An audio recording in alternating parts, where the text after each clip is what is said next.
Hello friends, कैसे आप लोग। आशा करता आप सभी अच्छे होंगे, मस्त होंगे, तंदुरुस्त होंगे और अच्छे से स्टडी कर रहे होंगे। तो चलिए फ्रेंड्स, आज हम इस वीडियो में कराने वाले हैं, यानी कि आपको इस वीडियो में हम सॉल्व करने वाले हैं, चर्चा करने वाले हैं। क्योंकि अब जो है क्लास 10 का एग्जाम खत्म हो चुका है और हम यहाँ से न्यू बैच स्टार्ट कर रहे हैं। न्यू क्लास शुरू हो रहा है जो कि आपका 10th से और 9th का जो भी होगा हिंदी का। सबसे पहले हम 10th का बता देते हैं कि 10th क्लास के हिंदी में कौन कौन से टॉपिक पढ़े जाते हैं, कौन कौन से चैप्टर पढ़े जाते हैं, कौन से बुक पढ़े जाते हैं, सभी आपको हम इस वीडियो में बताएंगे। ठीक है, तो देखिए बिहार बोर्ड का आता है SCERT बुक आता है। ठीक है, SCERT बुक जो कि ये बिहार बोर्ड का होता है। आपको यही बुक पढ़ना है जो दो बुक आएगा। एक बुक में 2 खंड बटे रहेंगे, गद्य खंड और गद्यांश रहेंगे। ठीक है, और एक अलग बुक होंगे पतला सा जिसका नाम होगा वर्णिका। सभी बुक में कितने टॉपिक पढ़ने हैं, कितने टॉपिक कवर करने हैं, सभी आप इसको वीडियो में चर्चा करने हैं। तो वीडियो को लास्ट तक जरूर देखिएगा, अपने दोस्तों फ्रेंडों के साथ भी शेयर कर दीजिएगा। मैंने मैथ का ऑलरेडी आपका सिलेबस के बारे में डिस्कशन कर चुका हूं। अब इस वीडियो में हम हिंदी के बारे में डिस्कशन करेंगे। ठीक है, तो चलिए सबसे पहला आता है गद्य खंड।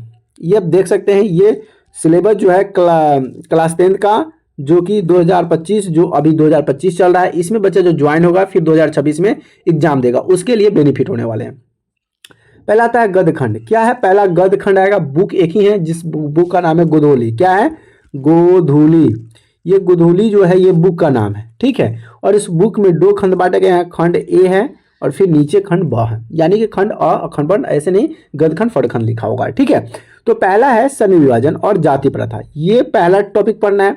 आप कहिएगा सर आप ये बता क्यों रहे हैं, क्योंकि ये तो हम जानते हैं कि ये सब चीज़ पढ़ना है, तो हम इसलिए बता देते हैं प्यारे बच्चों कि अगर आपसे कोई पूछ ले कि क्लास आप 10th में का स्टूडेंट है, 10th का छात्र है, तो बताइए कि आपको क्लास 10th में हिंदी में क्या क्या पढ़ना है। तो जब आपको ये चीज़ पता रहेगा तो आसानी से बता दीजिएगा सर हमें 2 चीज़ पढ़ना है, 2 बुक पढ़ना है, एक गोधूली एक वर्णिका। गोधूली में चैप्टर पढ़ना है 12, पदखंड में 12 और वर्णिका में 5 चैप्टर पढ़ना है। तो जब आप ये चीज़ देखिएगा समझिएगा तभी आपको समझ में आएगा।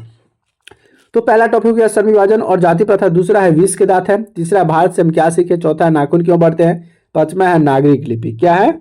नागरिक लिपि है। छठा में है टॉपिक का नाम है बहादुर है।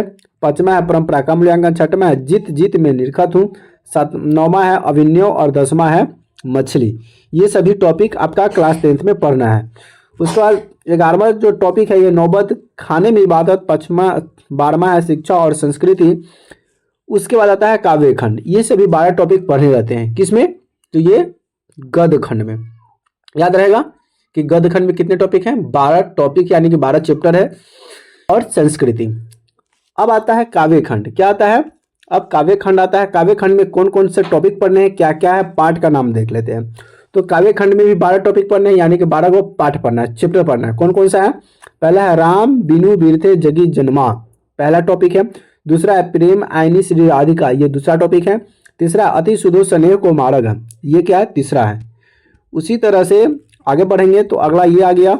चौथा है स्वदेशी है। पांचवा भारत माता है। छठा है जनतंत्र का जन्म हिरोशिमा।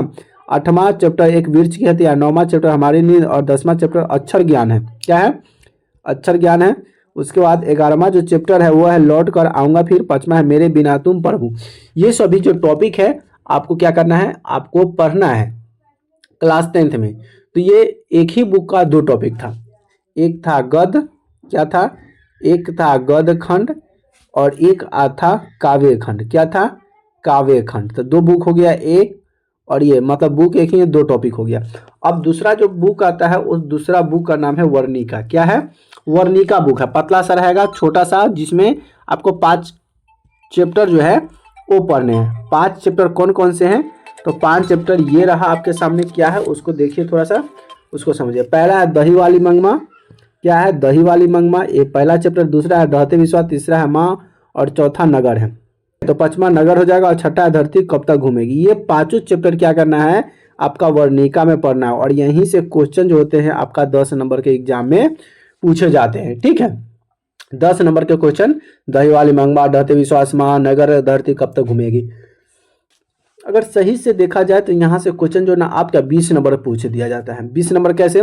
ऑब्जेक्टिव क्वेश्चन रहता है 10 गो सभी मिलाकर, और सब्जेक्टिव में भी क्वेश्चन पूछ दिया जाता है। तो सभी मिलाकर 10, 20 नंबर का क्वेश्चन आता है, आप जितना तैयारी कर लीजिएगा ज़्यादा बना सकते हैं क्वेश्चन के, ठीक है। तो अभी आपको याद हो गया कि सर हमें बुक में कौन कौन से टॉपिक पढ़ने हैं, कौन कौन से बुक पढ़ने हैं, तो ये सभी आपको याद होना होगा, ठीक है। उसके बाद ग्रामर का टॉपिक आता है। ग्रामर का क्या होता है, एक अलग हम ग्रामर का भी सिलेबस बता देंगे कि ग्रामर में हमें कौन कौन सा टॉपिक पढ़ना है, ठीक है। अगर आपके पास बुक है तो ठीक है, अगर आपके पास बुक नहीं है तो एक कॉपी उठाइए, कलम उठाइए, और जितने टॉपिक हम लिखें उस टॉपिक को आपको क्या करना है, एक कॉपी में नोट करना है, लिखना है, और लिखने के बाद पर डे आपको जो भी टॉपिक हम पढ़ाएंगे, कवर कराएंगे, क्वेश्चन आंसर सभी आपको फेयर में करना पड़ेगा, ठीक है।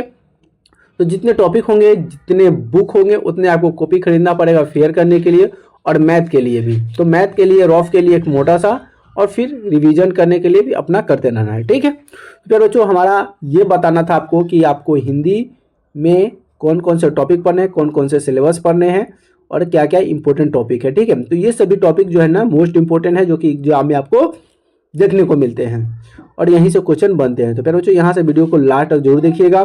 चैनल को सब्सक्राइब नहीं किया तो चैनल को सब्सक्राइब जरूर कर लीजिएगा, बेल आइकन को दबा दीजिएगा ताकि हमारे जितने भी नए वीडियो आप तक पहुँचता रहे। और इसका क्लास जो है 2 तारीख से क्लास स्टार्ट हो जाएगा, जो 8 बजे रात को आपको मैथ मिलेगा, और 8 बजे दिन को आपको हिंदी हो, साइंस हो, कोई भी सब्जेक्ट हो आपको देखने को मिलेंगे। तो आप जितना ज़्यादा हमें सपोर्ट कीजिएगा, प्यार दीजिएगा, उतना ज़्यादा मैंने आपके लिए बहुत अच्छे कंटेंट और बहुत कुछ करता रहूँगा। तो प्लीज़ आप चैनल को सब्सक्राइब जरूर कर लीजिए, बस आप लोग का प्यार और आशीर्वाद चाहिए। फिर हम करेंगे, बहुत ऐसा चीज़ करेंगे जो कोई नहीं किया होगा, ठीक है। और हम फ्री करेंगे, हम एनीवे कोई भी पैसा नहीं लेंगे, आप लोग से फ्री में कराएंगे, ठीक। तो वीडियो को एक बार सब्सक्राइब जरूर कर लीजिएगा, आप लोग का प्यार और आशीर्वाद चाहिए। मिलते हैं नए वीडियो में नए टॉपिक के साथ, तब तक ले जय हिंद, वंदे मातरम।